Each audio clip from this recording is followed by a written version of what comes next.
What's going on, guys? Today we're doing a video on that thing. So if you guys don't know, that thing over there has squishy brakes. It's always had squishy brakes. It had squishy brakes when I drove it home, which I'm surprised I made it home with it. So what I did is I went and got some things. I'm gonna go bleed the brakes, see if that's the main cause, because it might be that. It might be actually we have a bad caliper that's leaking. There's no fluids on the ground or anything like that, so I don't think it's leaking, but it might be leaking.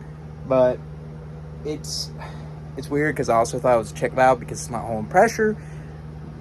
But everything is just leading up to weird, so I'm going to bleed the brakes and see how that goes. And if this fixes it, I'm going to be so happy because that's one thing I could knock off my bucket list for this car. So since I'm a one-man army, I went and got this penis pump. Brake bleeder. So we're going to hook it up. We're going to put it on the back end, just kind of work around. If you guys notice, the car is actually looking like it's semi put back together. I got yelled at, so I had to put the car back together a little bit so I didn't get yelled at even more. But that's besides the point. So let's go ahead and get this thing started. Let me grab my T-mail. I got my light. We got everything. We got this thing from Harbor Freight. Highly recommend if you're a mechanic that does stuff by yourself, like I do, because I am always alone. Yeah, set live, I know, but there we go. But it makes this job 10 times easier. There is some vacuum ones, but obviously I don't want to run an air hose all the time, so I just got this one, little hand pump. It may take a little bit longer, but yeah, I can do it by myself. So let's crack this sucker open and start bleeding. So we ran into a small issue. So took the restrictor thing on Bob off this so I can pump it, but check this out. I'm pretty sure that is all air coming out of the system. I want to say it's air, but it also could be a hole in line, so we could be adding a lot more air to the system, but I want to say this is just the air in the system. Either that or this caliper or the line to this caliper have been really badly damaged, but we're getting more and more fluid in, it looks like. So I want to take that as a win, but I'm going to have to diagnose that. I'm going to go ahead and say it's air in the system. I mean, I know this is not a lot to pull out, but it started coming out in a steady stream. So I'm going to go ahead. I'm going to go ahead and say there is just a lot of air in the system. And if that's the case, I hope it's not a leak.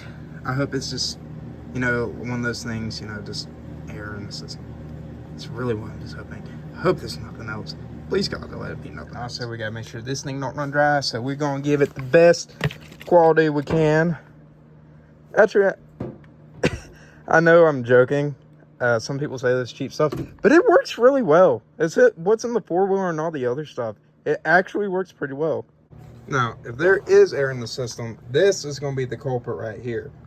You guys know, this is my project. I've had to cut out a lot of stuff. This is what I'm most terrified about. It's right here. Could be the make or break, but I do have calipers sitting over in the corner that have not been used in a long time, and this thing does need a hellacious brake job fairly soon because I'm pretty sure all the grease and stuff is gone and everything just needs to be redone. So we'll do that eventually. I just want to make sure the fluids are good first before we do that. So let's get this thing off and see if it'll... So I don't know if this is a sign to what's gonna come, but my 10 mil didn't fit, which is supposed to fit all these. I thought, I don't have a 11 in this. Hopefully I got 11 over here. If not, I gotta go searching. I don't know where my 11 went. Crap. But this could lead to an issue, because if this thing is stuck, because it looks like it has a whole bunch of rust on it, this could be one of those things that's leading to the issues we're having with the brakes, which I almost want to just put the brake tester on and see if we have a leak like that and see if anything just comes out. Because if this is the main thing that's causing a leak, that's a good thing, because we can fix this easily. I think I found where it's messing up. So this thing is closed, right? Here, let me take this off. It's pressure behind it. Okay, so this thing is closed.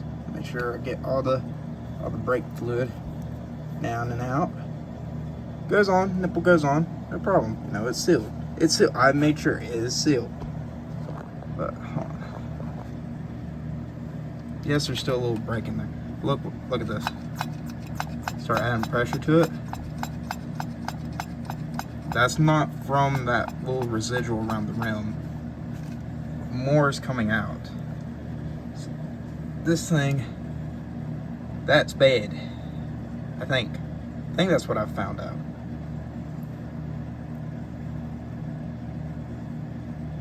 Because, like I said, take that off. Tank, everything's good. Plug it back on nice and tight. Make sure there's no residual.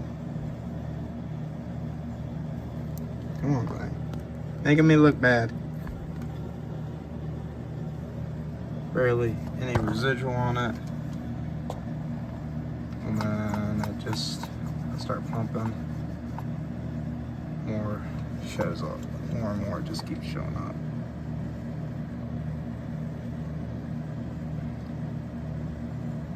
Which I think it's this whole entire thing that's bad, because it's still getting air in somehow. I'm gonna double check. I'm gonna play with this a little more. All right, what's going on, guys? I'm gonna finish off this video. This is a few days later.